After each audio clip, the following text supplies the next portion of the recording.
Bagian 111, Hui nyoba tas. Nah, berkaitan dengan tas ini kemarin, sebenarnya lanjutan video sebelumnya ya bun. Dan kali ini nggak afdol rasanya kalau si Oci udah nyoba tasnya lagi, tapi si Hui belum ya bun. Dan ini pertama kalinya untuk si Hui pakai tas seperti ini. Tentu aja ini dari tadi Hui udah kepo ya, apalagi lihat emaknya dimasukin duluan. Dia udah kayak nunggu-nunggu gitu ya bun, tapi pas mau dimasukin ke tasnya seperti ini, dia agak mereok gitu ya bun, agak kebingungan. Tapi nggak apa-apa, kita coba aja ya, karena memang kalau tidak terbiasa pakai tas seperti ini atau pet cargo atau stroller, tentunya kucingnya akan bingung ya bun. Dan ini ada insiden lucu bunda, jadi pas mau aku pakai tasnya, ini si Hui justru bergerak heboh sampai-sampai tasnya terjungkal ya bun.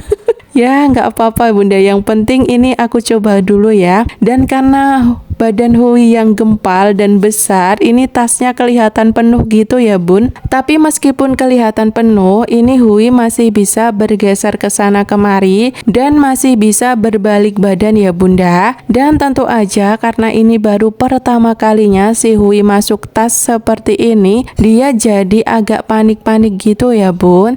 Tapi nggak apa-apa, aku coba jalan-jalan aja seperti saat kemarin bawa si Oci ya bun. Dan ini si Hui kelihatan mau pengen berdiri gitu ya bunda, tapi karena tempatnya yang sempit dia juga nggak bisa ya. Dan beda banget ya sama si emak Oci. Kalau si emak Oci itu cuma tengok-tengok sambil lihat pemandangan ke sana sini ya.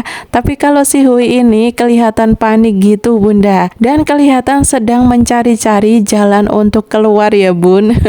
Padahal kalau dia mau duduk anteng gitu aja sambil lihat pemandangan, itu justru lebih enak ya bun, daripada bolak-balik cari jalan keluar seperti ini. Dan karena dari kecil si Hui ini belum pernah aku ajak jauh, belum pernah aku ajak pergi jauh atau pergi naik motor, jadi memang belum pernah aku masukkan ke tas seperti ini ya bun. Dan entah, ini aku juga masih bingung dan bimbang si Hui ini nantinya mau aku steril atau tidak ya bunda, karena untuk usianya si Hui baru 1 tahun lebih 3 atau 4 bulan ya bun. Tapi untuk gejala birahinya ini tidak terlalu parah ya bunda, dan rasanya aku kasihan kalau dia buru-buru disteril. Beda halnya dengan si Oci ya, karena si Oci itu udah pernah melahirkan, dan sekali melahirkan itu langsung 5 ekor anak, jadi aku agak trauma ya. Dan waktu itu buru-buru aku steril setelah anaknya berusia 3 bulan lebih. Tapi kalau si Hui ini selama dia nggak terlalu nakal saat dia birahi dan masih fan-fan aja, jadi aku belum kepikiran untuk steril si Hui ya bun. Dan ini kelihatan banget si Hui ini tidak nyaman ya saat berada di dalam tas. Mungkin karena dia merasa sempit dan karena badannya udah segede gitu. Tapi nggak apa-apa bunda, setidaknya ini tasnya masih bisa untuk bawa si Hui ya. Ya kalau si Hui tidak naik berat badannya lagi. Dan sekian dulu video Oci dan Hui kali ini. Sampai jumpa di video selanjutnya ya. Bye.